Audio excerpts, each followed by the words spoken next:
Hello friends इस video में हम लोग पढ़ेंगे heating effects of electric current. तो इलेक्ट्रिक करंट का एक और टॉपिक हम लोग पढ़ने जा रहे हैं, जिस टॉपिक में हम लोग पढ़ेंगे heating effects of electric current. मतलब जब इलेक्ट्रिसिटी पास होता है तो उसका जो हीटिंग इफेक्ट होता है वो क्या होता है, उससे क्या फ़ायदा होता है, क्या नुकसान होता है, उसी को हम लोग पढ़ने जा रहे हैं। तो चलिए स्टार्ट करते हैं, इसको समझते हैं क्या होता है। और इसमें बेस्ड हम लोग MCQ क्वेश्चन भी करेंगे जो बहुत सारे एग्जाम में पूछे गए हैं। तो चलिए शुरुआत करते हैं और एक एक कॉन्सेप्ट को हम लोग समझते हैं। फ्रेंड्स वीडियो को लाइक कीजिएगा और चैनल पर नए हैं तो ज़रूर सब्सक्राइब कीजिएगा। तो हीटिंग इफेक्ट्स होता क्या है, तो देखिए जब भी एक कंडक्टर से करंट जब पास करता है तो आप देखिएगा ये कंडक्टर जो होता है गर्म हो जाता है। ठीक है, ख़ास तौर पे अगर किसी वायर से अगर करंट पास हो रहा है और ये वायर से अगर हम पंखा को लगा दिए हैं या कोई भी चीज़ को अगर इलेक्ट्रिसिटी से आप चला रहे हैं तो आप देखिएगा कुछ देर बाद वो मशीन क्या होगा, चलते चलते क्या होगा, गर्म हो जाएगा। जैसे फ़ैन खूब देर चलाइए तो फ़ैन गर्म हो जाएगा। ठीक है, उसी तरह कोई भी चीज़ अगर आप इलेक्ट्रिकल अप्लायंस है जो घर में हम लोग यूज करते हैं उसको अगर आप इलेक्ट्रिसिटी से चलाइएगा तो कुछ देर बाद क्या होगा, गर्म हो जाएगा। क्यों गर्म हो रहा है, उसके अंदर हीट कहाँ से आ गया। तो देखिए जो भी करंट पास हो रहा है वायर के द्वारा और वहाँ तक जो पहुँच रहा है फिर वो मैकेनिकल एनर्जी में बदल रहा है। तो ये जो ट्रांसफॉर्मेशन हो रहा है मतलब इलेक्ट्रिसिटी जो जा रहा है एक जगह से दूसरी जगह, तो जितना करंट होता है उतना करंट जो होता है टोटल का टोटल नहीं जाता है, कुछ करंट जो होता है वो हीट में बदल जाता है, हीट एनर्जी में चेंज हो जाता है। तो फ़ैन जो चल रहा है या जो भी चीज़ चल रहा है वो गर्म हो रहा है क्योंकि वो पूरा जो इलेक्ट्रिसिटी है वो कुछ ना कुछ वो हीट एनर्जी में बदल जा रहा है। ठीक है, और यह जो हीट एनर्जी में बदल रहा है इलेक्ट्रिसिटी, इसी को हम लोग बोलते हैं heating effect of electric current. तो वहीं यहाँ पे लिखे हैं डिस्ट्रीब्यूशन ऑफ एनर्जी, एनर्जी का डिस्ट्रीब्यूशन कैसे होता है। तो इलेक्ट्रिकल एनर्जी क्या है, एक तरह का एनर्जी है। ठीक है, तो इलेक्ट्रिसिटी एक तरह का एनर्जी हो गया। Some of the electrical energy is used for useful work. तो जैसे ही करंट पास करेगा किसी वायर से तो कुछ जो एनर्जी होगा इलेक्ट्रिकल एनर्जी उसका इस्तेमाल हम लोग यूजफुल वर्क के लिए करते हैं, जैसे पंखा को चलाने के लिए, रेफ्रिजरेटर को चलाने के लिए, मिक्सर को चलाने के लिए। और बाकी जो कुछ एनर्जी बच जाता है वो हीट में चेंज हो जाता है।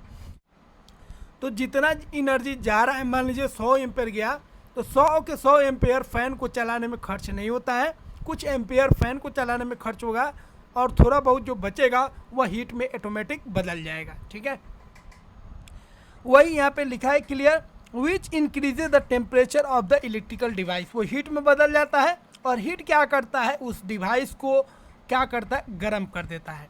ठीक है, जैसे इलेक्ट्रिकल फ़ैन जो होता है गर्म हो जाता है, कब, जब बहुत देर तक चलेगा तब। किसके कारण, इलेक्ट्रिसिटी के हीटिंग इफेक्ट के कारण। Heating effect of electric current को हम लोग डिफाइन कर सकते हैं इन ए प्योरली रेसिस्टिव सर्किट।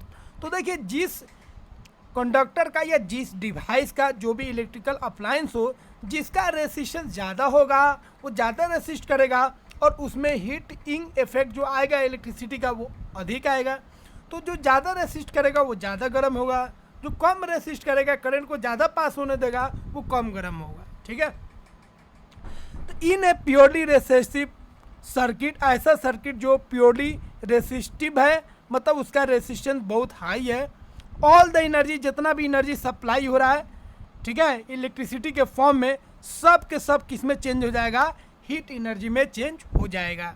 और इसी फिनोमेना को हम लोग बोलते हैं heating effect of electric current. तो जब ऐसा सर्किट हम लोग लेते हैं जो पूरा रेसिस्टिव होता है, जिसका रेसिस्टेंस हाई होता है, तो उसमें जो भी आप एनर्जी सप्लाई कर रहे हैं, इलेक्ट्रिसिटी पास करा रहे हैं, वो सब के सब हीट एनर्जी में बदल जाता है। और इसी फिनोमेना को हम लोग बोलते हैं heating effect of electric current. Electric current का किस में बदल जाना है, हीट एनर्जी में बदल जाना, इसी को हम लोग बोलेंगे, क्या बोलेंगे, heating effect of electric current. ठीक है, अब इसका एप्लीकेशन क्या है, तो देखिए अगर हीट, जैसे फ़ैन में अगर हम बात करेंगे तो वहाँ पे वेस्ट हो रहा है, तो हीटिंग इफेक्ट जो है इलेक्ट्रिक करंट का वो कहीं कहीं मतलब डिसएडवांटेज का काम करता है और कहीं कहीं एडवांटेज का भी काम करता है। जैसे रेफ्रिजरेटर गर्म हो गया, फ़ैन गर्म हो गया, या बहुत सारा मशीन जो इलेक्ट्रिसिटी से चलता है गर्म हो जाता है, वहाँ पे क्या है, वहाँ पे हीटिंग इफेक्ट का बैड इफेक्ट है, डिसएडवांटेज है। लेकिन वही बात करेंगे हीटर में, गीजर में, आयरन में, तो यहाँ पे भी हीटिंग इफेक्ट है, लेकिन यहाँ पे जो हीटिंग इफेक्ट है वो क्या है, फ़ायदेमंद है, वो हमारे लिए क्या एडवांटेज है उसका। तो वही यहाँ पे लिखे application of heating effect, this defect is desirable in many electrical appliance. ये जो होता है हीटिंग इफेक्ट बहुत सारे केस में डिजायरेबल होता है, हमारे लिए फ़ायदेमंद होता है, जैसे इलेक्ट्रिक आयरन में, लॉन्ड्री में, इलेक्ट्रिकल टोस्टर में, इलेक्ट्रिकल ओवन में, इलेक्ट्रिकल केटल में, इलेक्ट्रिकल हीटर में, ये सब में क्या होता है, फ़ायदेमंद होता है, हमारे लिए ज़रूरी होता है। लेकिन कुछ केस में क्या होता है, ये अनडिजायरेबल होता है, जैसे फ़ैन को चलाने में, किसी मशीन को चलाने में, रेफ्रिजरेटर को चलाने में। क्यों? क्योंकि यहाँ पे एनर्जी लॉस हो जाता है, जिसके वजह से जो कंपोनेंट है, जो डिवाइस है, वो गर्म हो जाता है। जैसे मोटर बहुत देर तक चलेगा तो गर्म हो जाएगा। तो मोटर के केस में, फ़ैन के केस में, इस सब के केस में जो हीटिंग इफेक्ट है वो डिजायरेबल नहीं है, अनडिजायरेबल है, क्योंकि यहाँ पे कोई फ़ायदा नहीं होने जा रहा है, क्योंकि गर्म मशीन होगा तो उसके ख़राब होने का चांस ज़्यादा हो जाएगा। जूल्स लॉ क्या होता है? देखिए, हीटिंग इफेक्ट पर ही जूल्स ने एक लॉ दिया था, जिसको हम लोग जूल्स लॉ बोलते हैं।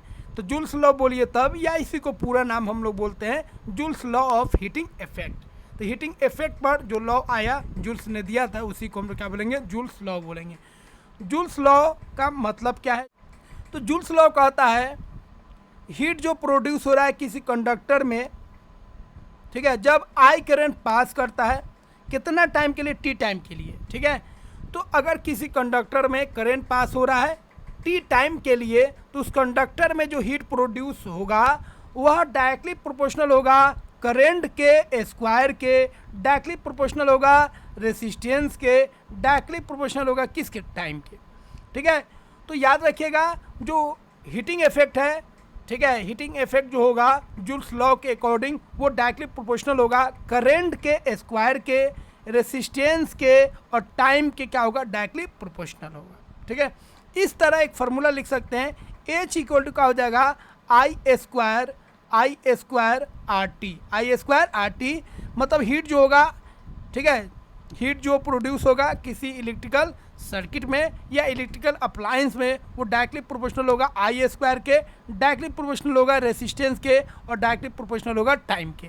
जितना देर तक करंट फ्लो करेगा उतना ज़्यादा वो डिवाइस का होगा, गर्म हो जाएगा, ठीक है।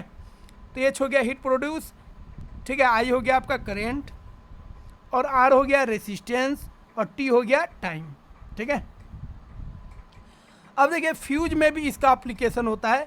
फ्यूज जो होता है वो हीटिंग इफेक्ट पर ही बेस्ड होता है। कैसे होता है समझिए, फ्यूज क्या करता है। देखिए फ्यूज हम लोग के घर में बहुत ज़्यादा यूज होता था पहले, लेकिन अब जो है फ्यूज को कम कर दिया गया है और फ्यूज के जगह पर मेन स्विच के आसपास हम लोग एमसीबी का इस्तेमाल करते हैं। तो एमसीबी जो होता है फ्यूज की तरह ही काम करता है, लेकिन फ़र्क क्या होता है, फ्यूज में एक वायर होता है, जबकि एमसीबी में क्या होता है, ठीक है, उसमें कोई फ्यूज की तरह वायर नहीं होता है जो मेल्ट करता है। बस एमसीबी में अगर वोल्टेज ज़्यादा आ रहा है या शॉर्ट सर्किट हो रहा है तो वो जो स्विच होता है वो नीचे गिर जाता है, ठीक है। इसका मतलब पूरा जो सर्किट होता है उसमें करंट का फ्लो बंद हो जाता है और जो भी डिवाइस लगा होता है, इलेक्ट्रिकल अप्लायंस लगा होता है, वो बच जाता है, ठीक है। तो एमसीबी हो तब या इलेक्ट्रिकल फ्यूज हो तब इसका काम ही होता है करंट के फ्लो को रोक देना, जिससे टीवी, फ्रिज, रेफ्रिजरेटर, ठीक है, फ़ैन उन जो भी चीज़ लगा है वो चीज़ जले नहीं, वो चीज़ क्या हो, बच जाए, ठीक है। तो पहले बहुत ज़्यादा इस्तेमाल होता था फ्यूज का, बहुत कम होता है। तो फ्यूज जो होता है, ठीक है, यह प्रोटेक्ट करता है इलेक्ट्रिकल सर्किट को, डिवाइस को, by stopping the flow of current. यह करंट के फ्लो को रोक देता है और रोकने से क्या होता है, इलेक्ट्रिकल सर्किट जो होता है, डिवाइस जो होता है वो बच जाता है ख़राब होने से, डैमेज होने से। कैसे बचता है आगे हम लोग देखते हैं। जब करंट बहुत ज़्यादा फ्लो करता है सर्किट से तो फ्यूज जो होता है वो गर्म हो जाता है और गर्म होकर पिघल जाता है, क्योंकि इसका मेल्टिंग पॉइंट कम होता है, ठीक है। और इस तरह सर्किट जो होता है वो ब्रेक कर जाता है और जो डिवाइस लगा है वो डैमेज होने से बच जाता है, ठीक है। फ्यूज जो होता है बेस्ड होता है joules law of heating effect पर। इसका मतलब फ्यूज में रेसिस्टेंस क्या होता है, हाई होता है और उसका मेल्टिंग पॉइंट क्या होता है, कम होता है, ताकि जल्दी से जल्दी पिघल जाए और वायर का कनेक्शन टूट जाए। फ्यूज जो होता है सीरीज में प्लेस्ड किया जाता है, याद रखिएगा। यह जो होता है ऐसे वायर का बना होता है, मेटल का होता है या एलवाई का होता है, जैसे एल्युमिनियम हो गया, कॉपर हो गया या आयरन हो गया या लीड हो गया। लीड का बहुत ज़्यादा इस्तेमाल होता है किसको बनाने में, फ्यूज को बनाने में। और एलवाई का बात करेंगे तो लीड और टीन, ठीक है। फ्यूज किससे बनता है, लीड और टीन से बनता है, याद रखिएगा, टीन मतलब एसएन। फ्यूज जो घरों में हम लोग इस्तेमाल करते हैं, ठीक है, उसका कितना पावर का करंट होता है, 1 एम्पियर, 2 एम्पियर, 3 एम्पियर, 5 एम्पियर और 10 एम्पियर का होता है। अब हम लोग बात करेंगे इलेक्ट्रिकल बल्ब। तो अब तो CFL और LED का ज़माना है। CFL का ज़माना भी ख़त्म हो गया, अब तो LED का ज़माना है। लेकिन पहले के समय में जो पीले वाला बल्ब होता था, आज भी बहुत सारे गाँव में देखते होंगे। तो इलेक्ट्रिकल बल्ब जो होता है यह भी बेस्ड होता है हीटिंग इफेक्ट पर, ठीक है। तो इसमें हीटिंग इफेक्ट पर कैसे बेस्ड होता है भाई, तो देखिए बल्ब में जो फिलामेंट होता है, जो टंगस्टन का बना होता है, वो गर्म होता है। और गर्म होने से क्या होता है, उसमें से लाइट निकलता है। लेकिन दिक्कत क्या है, बहुत ज़्यादा यह एनर्जी लेता है, बहुत ज़्यादा इलेक्ट्रिसिटी इसमें खर्च होता है, तब जाके ये थोड़ा बहुत रोशनी देता है। रोशनी से ज़्यादा ये गर्मी देता है। इसलिए आज के समय में देखिएगा, ठंडा होना में 1-2 बल्ब अगर जला दिए तो ये हीटर की तरह काम करेगा। लेकिन दिक्कत क्या है, बहुत ज़्यादा बिजली बिल आता है, ठीक है। तो पहले अगर वो एक बल्ब अगर रूम में जल जाए तो हीटर की कोई ज़रूरत नहीं पड़ेगा, ठीक है। तो उसमें क्या होता है, उसमें टंगस्टन होता है। तो ये भी बेस्ड होता है किस पे, हीटिंग इफेक्ट पे। The electric heating effect is used in electric bulb where the filament generates light when it becomes hot. Filament जो है लाइट प्रोड्यूस करता है कब, जब बहुत गर्म हो जाएगा तब, ठीक है। इसका मतलब वो ज़्यादा एनर्जी लेगा और कम लाइट देगा, सब के सब हीट में चेंज हो जाता है। The filaments need to retain as much. अब जो फिलामेंट है वो लंबा से लंबा चल सके, टूटे नहीं, और गर्म होने पर वो टूटे नहीं, लाइट को प्रोड्यूस करे, मेल्ट नहीं हो। इसके लिए हम लोग ऐसे मेटल का ज़रूरत पड़ता है जो टिकाऊ हो और जिसका मेल्टिंग पॉइंट क्या हो, हाई हो। उसके लिए हम लोग टंगस्टन का इस्तेमाल करते हैं और टंगस्टन का मेल्टिंग पॉइंट हाई होता है और इसका मेल्टिंग पॉइंट कितना होता है, 3380 डिग्री सेल्सियस होता है और ये मजबूत भी होता है, ठीक है। और फिलामेंट को लंबा चलाने के लिए हम लोग क्या करते हैं, बल्ब के अंदर जो गैस भरते हैं वो इनर्ट गैस भरते हैं, मतलब कि कोई किसी से रिएक्शन नहीं हो, नाइट्रोजन और आर्गन को भर देते हैं। अगर ये गैस को नहीं भरेंगे, ऑक्सीजन को भर देंगे, तो क्या होगा, फिलामेंट जो होगा, टंगस्टन का जो फिलामेंट है वो जल जाएगा, जिससे बल्ब आपका डैमेज हो जाएगा। अगला है most energy consume by filament. तो ऊपर आपको बता चुके हैं, ज़्यादा एनर्जी जो होता है फिलामेंट में वो किस में खर्च होता है, हीट में, और कम लाइट प्रोड्यूस होता है। इसीलिए अब हम लोग LED का इस्तेमाल करते हैं, जहाँ पे कम एनर्जी, मतलब जितना एनर्जी जाता है, इलेक्ट्रिसिटी जाता है, वो सब के सब किस में बदल जाता है, अधिकतर उसमें लाइट एनर्जी में बदल जाता है। फिर भी आप फिलामेंट वाला LED बल्ब को भी अगर आप टच कीजिएगा तो वो भी गर्म होगा। मतलब 100% आप इलेक्ट्रिसिटी को पूरा आप यूज़ नहीं कर सकते हैं, कुछ ना कुछ उसमें हीट में बदल जाएगा। तो फ्रेंड्स, इलेक्ट्रिसिटी का ये जो टॉपिक था हीटिंग इफेक्ट, उस पर बेस्ड सारे के सारे कॉन्सेप्ट हम लोग सीख चुके हैं। आई होप यह वीडियो आपको अच्छा लगा होगा। चलिए अब इस पे बेस्ड हम लोग क्वेश्चन को भी कर लेते हैं, जिससे और कॉन्सेप्ट क्लियर हो जाएगा। चलिए अब हीटिंग इफेक्ट ऑफ इलेक्ट्रिसिटी जो हम लोग पढ़े हैं उस पर बेस्ड हम लोग MCQ क्वेश्चन करते हैं। पहला क्वेश्चन है, which of the flowing phenomenon is primarily responsible for heating effect in electric circuit. तो इलेक्ट्रिक सर्किट में इलेक्ट्रिक करंट की वजह से जो हीटिंग इफेक्ट आता है उसके लिए कौन सा फैक्टर रेस्पॉन्सिबल होता है, तो क्या हो जाएगा, इलेक्ट्रिकल रेसिस्टेंस। अगला क्वेश्चन है, हीट प्रोड्यूस जो होता है रेसिस्टर में जब करंट फ्लो करता है टाइम t के लिए, ठीक है, पोटेंशियल डिफरेंस। तो हीट बराबर क्या होता है, तो हीट बराबर क्या होता है आपको बता चुके हैं। हीट बराबर क्या होता है, I²RT, ठीक है। इसी को आप बदल भी सकते हैं, क्योंकि V बराबर क्या होता है, IR होता है। तो यहाँ पे आप क्या लिख सकते हैं, VIT, ठीक है, क्योंकि I बराबर IR क्या हो गया, V हो गया, तो VIT भी लिख सकते हैं, याद रखिएगा। अगला क्वेश्चन है, what is the primary application of heating effect of electric current in house hold appliance. तो हाउस होल्ड अप्लायंस में जो इलेक्ट्रिक करंट का हीटिंग इफेक्ट होता है उसका क्या एप्लीकेशन होता है, लाइटिंग में करते हैं, कुकिंग में करते हैं, कि कूलिंग में करते हैं, कि ट्रांसपोर्ट में करते हैं। तो कुकिंग में खाना भी हीटिंग इफेक्ट के कारण बनता है। तो पहले लाइटनिंग भी होता था लेकिन अब तो नहीं होगा, तो क्या हो जाएगा, कुकिंग। अगला क्वेश्चन है, which material is commonly used for making the filament of electric bulb. Electric bulb जो फिलामेंट होता है किससे बनता है, टंगस्टन से बनता है। अगला क्वेश्चन है, what happens to a fuse when excessive current flows through it. जब बहुत अधिक करंट फ्लो करता है तो फ्यूज में क्या होता है, फ्यूज होता है मेल्ट कर जाता है और सर्किट क्या होता है, ब्रेक कर जाता है। अगला क्वेश्चन है, in which of the following device is the heating effect of electric current utilise. ठीक है, हीटिंग इफेक्ट जो होता है वो किस में हम लोग यूटिलाइज करते हैं, मोटर में नहीं करते हैं, ट्रांसफार्मर में नहीं करते हैं, हीटर में करते हैं। सी ऑप्शन क्या हो जाएगा, सही हो जाएगा। अगला क्वेश्चन है, in electric bulb what is the main reason for using inert gases. Inert gases का हम लोग इलेक्ट्रिकल बल्ब में इस्तेमाल क्यों करते हैं, तो आपको ऊपर बता चुके हैं, क्योंकि बल्ब का अगर ऑक्सीडेशन हो जाता है फिलामेंट का तो जल जाएगा, तो जलने से उसको बचाने के लिए। ठीक है, तो to prevent the filament from burning out.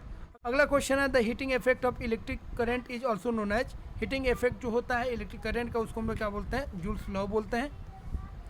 अगला क्वेश्चन है, which of the following statement about electric fuse is incorrect. Electric fuse के बारे में कौन सा बात जो है वो गलत है। Fuse are use to protect electrical circuit, सही है। Fuse can be reuse after it blows. Fuse को दोबारा हम लोग इस्तेमाल कर सकते हैं, ठीक है, नहीं कर सकते हैं। Fuse are rated based on current capacity, current capacity के अनुसार हम लोग फ्यूज को बनाते हैं। Fuse melt when excessive current flows, ज़्यादा करंट फ्लो करेगा फ्यूज मेल्ट कर जाएगा, सही बात है। तो बी ऑप्शन यहाँ पे गलत हो जाएगा, क्योंकि अगर एक बार फ्यूज खराब हो गया तो फिर आपको फ्यूज बदलना पड़ेगा। अगला क्वेश्चन है, what is the main disadvantage of heating effect of electric current. Electric current का मेन डिसएडवांटेज क्या होता है, तो इसमें क्या होता है, करंट जो होता है हीट के फॉर्म में वेस्ट हो जाता है। ठीक है, तो क्या हो जाएगा, it can be used in it can lead to energy wastage. अगला क्वेश्चन है, what happens to the energy supply to resistive circuit. जो एनर्जी सप्लाई होता है रेसिस्टिव सर्किट से वो क्या हो जाता है, सबके सब हीट में बदल जाता है, it is dissipated as heat. अगला क्वेश्चन है, which of the flowing is a practical application of the heating effect of electric current. Electric current का एप्लीकेशन क्या है हीटिंग इफेक्ट पर, तो क्या हो जाएगा आपका इलेक्ट्रिकल हीटर। अगला क्वेश्चन है, what type of current primary produce heat in resistive material. Resistive material में कौन सा करंट जो होगा हीट प्रोड्यूस करेगा, तो दोनों करंट प्रोड्यूस करता है, डीसी और एसी। अगला क्वेश्चन है, what is the main purpose of fuse in electrical circuit. Electrical circuit में फ्यूज का मेन काम क्या होता है, तो यह क्या करता है, सर्किट को ब्रेक कर देता है। ठीक है, तो पर fuse in circuit to generate to produce heat to increase voltage to limit current flow. Current flow यहाँ पे सही नहीं है, यहाँ पे क्या करेगा, सर्किट को ब्रेक कर देगा, मतलब करंट का फ्लो क्या कर देगा, रोक देगा। ठीक है, तो बी ऑप्शन ठीक है, लेकिन यहाँ पे पूरा रोक देगा, यहाँ पे कम नहीं करेगा, करंट को ही रोक देगा। अगला क्वेश्चन है, the heating effect of electric current can be describe by which of the flowing. Electric current में जो हीटिंग इफेक्ट होता है उसको कैसे हम लोग लिखेंगे, तो एच बराबर का होगा आई स्क्वायर आर टी होगा। ठीक है, इसी को भी आई टी भी हम लोग लिख सकते हैं। बी ऑप्शन क्या हो जाएगा, सही हो जाएगा। अगला क्वेश्चन है, इलेक्ट्रिकल केटल में primary converted into heat energy. तो इलेक्ट्रिक जो केटल होता है उसमें हीट एनर्जी में बदल जाता है, कौन, इलेक्ट्रिकल एनर्जी। बी ऑप्शन क्या हो जाएगा, सही हो जाएगा। अगला क्वेश्चन है, which of the flowing material is typically use to fuse wires due to its low melting point. Low melting point के कारण फ्यूज में हम लोग किसका इस्तेमाल करते हैं, तो लीड का इस्तेमाल करते हैं। तो फ्रेंड्स, इस तरह हम लोग कंप्लीट कर चुके हैं हीटिंग इफेक्ट पे based MCQ question. I hope यह वीडियो आपको अच्छा लगा होगा। वीडियो को लाइक करें और चैनल को सब्सक्राइब करें। मिलते हैं फ्रेंड्स अगले वीडियो में। जय हिंद फ्रेंड्स।